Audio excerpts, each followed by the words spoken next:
A billionaire left his sick 4-year-old black daughter on the forest floor to die. Her body was burning with fever. The medical bills were destroying his empire, and the fear of losing everything had poisoned his mind. He laid her on the cold leaves in her red cardigan, watched her tiny hand reach for him, heard her cry, "Daddy," and he turned his back. He walked away, believing mercy and murder could wear the same face. What he didn't know was that the mountain itself had been watching, that an elderly healer named Mama Ayin had already seen the child in a vision 3 nights before, that she was making her way through the darkness at that exact moment, guided by what she called the cry of innocent blood. But months later, the marble floors gleamed across the Lawson Foundation annual gala. Crystal chandeliers sparkled. Politicians smiled. Cameras captured every angle. Richard Lawson stood at the center of it all, accepting applause for his children's health initiative, shaking hands with investors, rebuilding the fortune he'd nearly lost. The empire he'd saved by abandoning his daughter had doubled. His reputation was spotless. His guilt was buried. Tonight, he believed he'd gotten away with it. Tonight, he had no idea that the daughter he'd left to die was standing in a village 50 miles away, her body healed, her spirit awakened, drawing pictures of his face that she'd never seen in photographs. She'd been raised by the woman who found her, taught about forgiveness and spiritual sight, and in 3 days a private investigator would trace her location back to Richard. In 7 days, he would return to those mountains, back to the exact clearing where he'd committed the unthinkable. What happened there didn't just break him. It resurrected him. And it all started with a red cardigan the villagers kept safe, waiting for the moment heaven would force a father to face what he'd done. Before we go further into this story, like this video, let us know where you are watching from in the comments section and what part of the world is hearing this right now. Then don't forget to subscribe to our channel because stories like this need to be told. Now, let me take you back to the morning Richard Lawson carried his daughter into the mountain and left his soul behind. The day was February 14th. The mist hung low between the trees, and Pamela, dressed in her red cardigan, had no idea this would be the last time she'd see her father's face for months. But the mountain knew, Mama Ayin knew, and somewhere in the unseen realm, a reckoning had already been set in motion. Pamela's eyes opened to fireflies dancing against wooden walls. The air smelled of eucalyptus and burning sage. Her body felt light, impossibly light, as if the fever that had been devouring her for months had finally released its grip. She didn't know where she was. She didn't know how she'd gotten there. But for the first time, in what felt like forever, she wasn't afraid. A woman sat beside her, elderly and steady, her hands moving in rhythm as she crushed herbs in a wooden bowl. Her skin was deeply lined, her eyes sharp and kind. When she noticed Pamela watching, she smiled. "You're awake, little one." Pamela tried to speak, but her throat was dry. The woman, Mama Ian, lifted a clay cup to her lips. The liquid tasted like honey and earth. "Where's my daddy?" Pamela whispered. Mama Ian's face didn't change, but something flickered in her eyes. Sorrow, knowing. She placed a weathered hand on Pamela's forehead and said softly, "Rest now. Heaven brought you here for a reason." That night, Pamela dreamed of light. Not the kind that comes from lamps or the sun, but light that seemed to come from everywhere and nowhere at once. It wrapped around her like a blanket, warm and alive. And in the dream, she wasn't sick anymore. She was running through a field she'd never seen, laughing, whole. When she woke the next morning, her fever had broken. Mama Ian stood at the doorway, watching the sunrise. She turned and saw Pamela sitting up on her own, color returning to her cheeks. "The sickness is leaving you," Mama Ayin said. "But it was never just your body that was sick, child. It was your spirit. Someone made you feel unwanted, unloved. That heaviness tried to kill you." Pamela didn't fully understand, but she felt the truth of it. Over the weeks that followed, something extraordinary began to happen. Pamela's strength returned faster than it should have. Her laughter came easier, and every single morning, without fail, a white butterfly would land on her hand while she sat on the porch. It would stay for minutes, wings opening and closing like breath, before disappearing into the trees. Mama Ayin would watch in silence, then nod, as if receiving confirmation from a source only she could hear. "A child left to die," she told Pamela one evening as they sat by the fire. "Becomes a child heaven defends."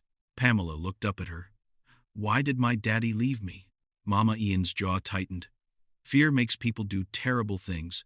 But fear is a liar, Pamela. And liars always get found out." 50 miles away, in a glass tower that stretched into the clouds, Richard Lawson was falling apart. The Meridian deal, the one that was supposed to save his company, collapsed overnight. No explanation, no warning. The investors just pulled out, citing unforeseen concerns. Then the Hartford contract fell through. Then the Singapore merger. One by one, the pillars holding up his empire began to crack. His assistant knocked on his office door. "Mr. Lawson, the board wants to meet. They're asking questions." Richard waved her away. He couldn't focus. Couldn't think. Because every time he closed his eyes, he saw her. Pamela. Lying on the forest floor. Her hand reaching toward him. Her voice calling his name. At night, the dream came without mercy. He was back on the mountain path, carrying her, feeling the weight of her tiny body in his arms. But this time, when he laid her down and turned to leave, he couldn't move. His feet were rooted to the ground, and Pamela's eyes, wide and wet with tears, stared up at him as her lips moved. "Daddy, why?" He would wake gasping, drenched in sweat, his heart pounding so hard it hurt. His wife had left him 2 weeks after Pamela disappeared. She didn't ask questions.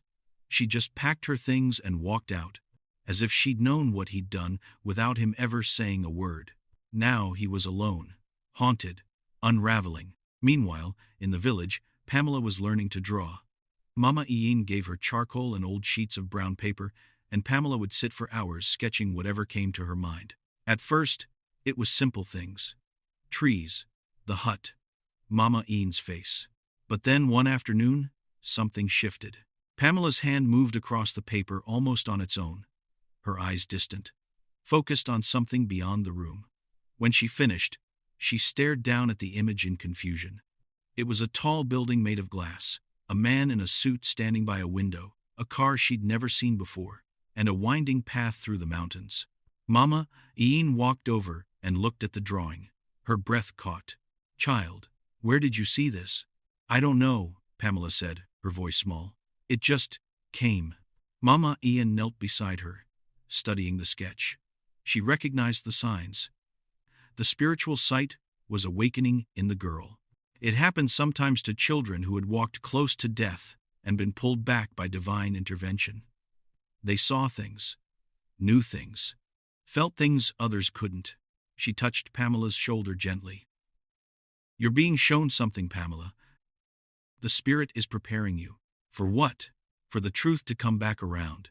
Over the next few days, Pamela drew more. The same man's face. Over and over. She didn't know who he was, but his eyes felt familiar. Sad. Scared. One evening, as the sun set and the fireflies began their dance, Pamela sat on the porch with her latest drawing in her lap. She stared at the man's face for a long time, her small fingers tracing the lines of charcoal. Then she looked up at Mama Ian, her voice quiet but certain. "Mama, somebody is coming for me." Mama Ian didn't ask how she knew. She simply nodded, her eyes fixed on the darkening mountain path. "Yes, child," she whispered. "Yes, he is." Richard Lawson's empire was dying, and he couldn't stop it. The quarterly reports sat untouched on his desk. Phone calls went unanswered. Meetings were canceled. His board of directors had started whispering about a vote of no confidence. 3 more major contracts had fallen through in the past 2 weeks, each collapse more inexplicable than the last. But none of it mattered, because Richard couldn't think about anything except the mountain. He stood at his office window, staring out at the city lights below. But all he saw was that forest path, her red cardigan, her hand reaching, her voice. "Daddy." He pressed his forehead against the cold glass and closed his eyes. She's dead, he told himself for the 1,000th time. You left her there. She's gone. But the dream said otherwise. Every night, Pamela stood on that mountain path, alive, staring at him with eyes that knew everything. And every morning, he woke with the unshakable feeling that somewhere, somehow, his daughter was still breathing. He couldn't live with the uncertainty anymore. Richard picked up his phone and dialed a number he'd sworn he'd never call. "Marcus," he said when the private investigator answered. "I need you to do something for me. And I need you to keep it quiet." There was a pause on the other end. "What kind of something?" Richard's voice cracked. "I need you to go to the mountains, the northern ridge, near the old logging road, and I need you to find out if anyone saw anything." That night, February 14th, another pause, longer this time. "Richard, what did you do?" "Just do it," Richard whispered. "Please." 3 days later, Marcus Kane stood in a village tavern 50 miles from the city, talking to hunters and loggers who knew the mountain better than anyone. Most of them shook their heads, didn't see nothing, didn't hear nothing. "Mind your business up here." But one man, old and weathered, leaned back in his chair and narrowed his eyes. "February, you said?" Marcus nodded. "Yeah. I remember that night. I was checking my traps before dawn. Heard a child crying, deep in the forest where no child should be. Thought I was imagining it at first." He took a slow sip of his drink. "Then I saw a lantern moving through the trees. Old Mama Ayin. She don't come down from her place unless the spirit tells her to." Marcus leaned forward. "Did you see the child?" The hunter shook his head. "No. But I saw Mama Ayin carrying something wrapped in cloth. Small. Could have been a child. She didn't say nothing to me. Just kept walking." Marcus felt his pulse quicken. "Where does this Mama Ayin live?" The hunter pointed toward the mountains. "Up the eastern slope, past the waterfall, wooden hut near the clearing. But she don't like visitors." Marcus left money on the table and headed for the door. In the village, Pamela was laughing. She ran through the dirt paths with the other children, her red cardigan tied around her waist, her hair bouncing in 2 puffs. She helped Mama Ayin gather herbs. She learned songs. She drew pictures. She was stronger now, healthier, more alive than she'd been in years. But at night, when the village grew quiet and the fireflies blinked in the darkness, the ache would return, the memory of being left behind. She didn't talk about it much, but Mama Ayin saw it in her eyes. One evening, as they sat together weaving baskets, Mama Ayin placed a gentle hand on Pamela's. "You've been thinking about him again." Pamela nodded, her voice small. "Why didn't he want me, Mama?" Mama Ayin sighed deeply. "It wasn't that he didn't want you, child. It's that fear made him forget how to love. But fear never lasts. Truth always comes back around." She tilted Pamela's chin up, so their eyes met. "The one who walked away must walk back. And you, little one, you must be ready." "Ready for what?" "To face him. To decide what forgiveness looks like." Pamela looked down at her hands. "I don't know if I can." "You will," Mama Ayin said softly. "Because heaven didn't save you just to leave you bitter." That same night, Marcus Kane stood outside Mama Ayin's hut. He'd climbed for hours, following the hunter's directions, until he found the clearing. Smoke rose from the chimney. A lantern glowed in the window. And sitting on the porch, drawing with charcoal on a piece of brown paper, was a little girl in a red cardigan. Marcus froze. The girl looked up, her eyes met his, and for a moment, neither of them moved. Then Mama Ayin stepped out of the hut, placing a protective hand on Pamela's shoulder. "You're looking for someone, Mama," Ayin said. It wasn't a question. Marcus swallowed hard. I think I just found her." 2 hours later, Marcus sat in his car at the base of the mountain, his hands shaking as he dialed Richard's number. It rang 3 times before Richard answered, his voice hollow. "Did you find anything?" Marcus closed his eyes. "Richard, you need to sit down. Just tell me. She's alive." Silence. "Richard, did you hear me?" Your daughter is alive." The phone clattered to the floor. Richard collapsed to his knees in his office, his chest heaving, his vision blurring, not from relief, not from joy, but from a shame so crushing, so absolute, that it felt like his ribcage was caving in. He'd left her there to die, and she'd survived. God had saved the child he'd tried to throw away. He didn't know how long he stayed on that floor, minutes, hours. But when he finally stood, his decision was made. He had to go back. The next morning, Richard Lawson's black sedan climbed the winding mountain road, the same road he'd driven months ago, with a dying child in the back seat. His hands trembled on the steering wheel. His throat was tight. Every turn brought him closer to the clearing, closer to the moment he'd been running from since February. He parked where he'd parked before. He stepped out into the mist, and as he walked the path that had haunted his dreams, he saw her, Pamela, standing in the exact spot where he'd left her to die. Alive, healthy, whole, wearing the red cardigan he thought he'd never see again. Richard's legs barely carried him forward. The path was the same. The trees were the same. The mist hung low between the branches, just like it had that morning in February. But everything felt different now. Heavier, sharper. Every step was an accusation. Every breath was a confession. His hands shook.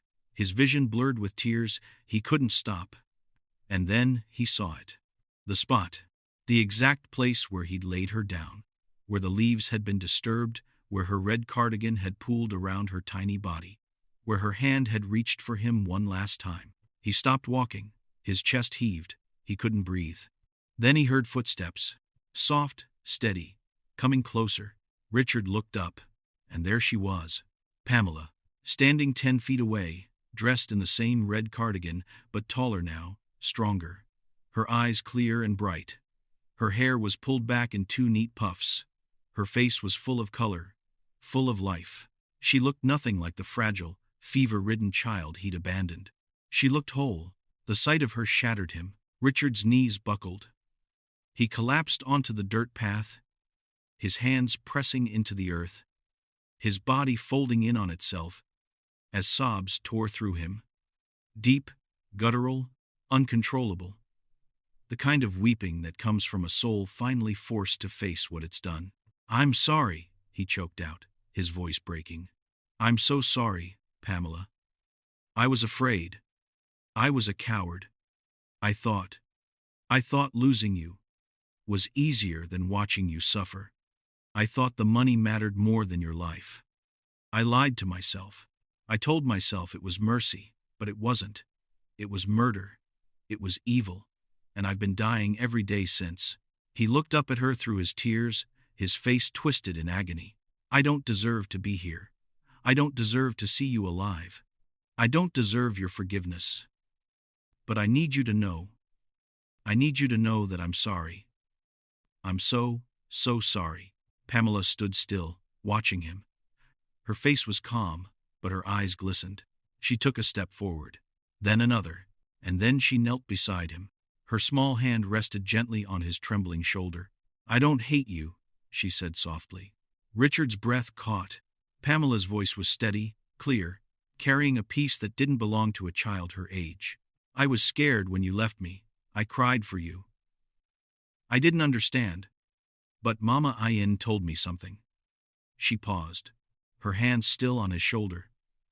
"She said God didn't let me die. She said heaven fights for children who are thrown away. And I'm still here. Not because of you, but because of him." Richard sobbed harder, his whole body shaking. "I forgive you, Daddy," Pamela whispered. "Not because you deserve it, but because I don't want to carry hate." Her words didn't ease his pain. They deepened it. Because forgiveness, real forgiveness, is not relief. It's reckoning. And in that moment, Richard felt the full weight of the grace he didn't earn, the mercy he couldn't escape, and the God he'd tried to outrun. He reached for her, and she let him. He pulled her into his arms and held her like he should have held her months ago. Like he should have never let go. Behind them, Mama Ian emerged from the trees, her weathered face serene, her presence like an anchor in the storm. Several villagers followed, silent witnesses to the moment. Richard looked up at her through his tears. How did she survive? Mama Ian stepped forward, her voice calm but firm. I found her the night you left her. The spirit woke me from my sleep and told me a child was crying in the forest. I didn't question it. I took my lantern and I walked. And there she was, right where you're kneeling now. Richard's face crumpled again. Her fever should have killed her, Mama Ian continued. But I prayed over her. I called on the God who sees what men try to hide. And day by day, the sickness left. Not because of medicine, because heaven refused to let her go. She looked at Richard with eyes that saw straight through him. You thought you could walk away from your daughter, but you can't walk away from God. The moment you left her here, the land began to testify against you. Your deals fell apart.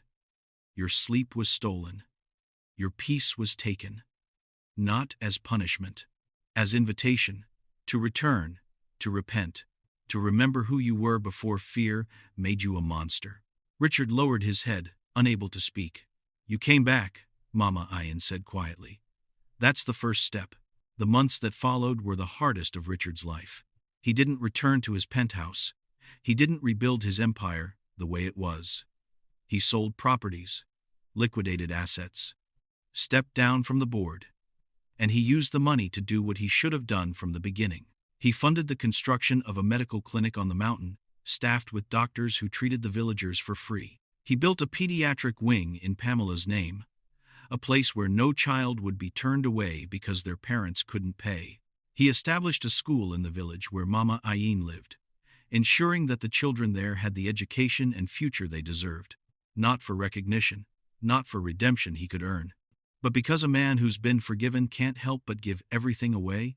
Pamela lived with Mama Ian for another year before Richard was ready to ask if she'd come back to him. And when he did ask, she said yes. Not because she'd forgotten, but because she'd healed. They rebuilt their relationship slowly, carefully, with honesty and tears and long conversations on the mountain path where it all fell apart. And every February 14th, they returned to that clearing together, not to remember the abandonment, but to remember the rescue. Because Richard Lawson left his daughter in the mountain to die, but heaven picked her up, healed her, and returned her to him. Not to destroy him, but to change him forever. Some men are broken by their sins. Others are remade by mercy. Richard learned the difference on the day he saw his daughter alive, standing in a red cardigan he thought he'd never see again, offering forgiveness he knew he didn't deserve. And in that moment, the billionaire who'd lost everything finally found the one thing money could never buy: his soul,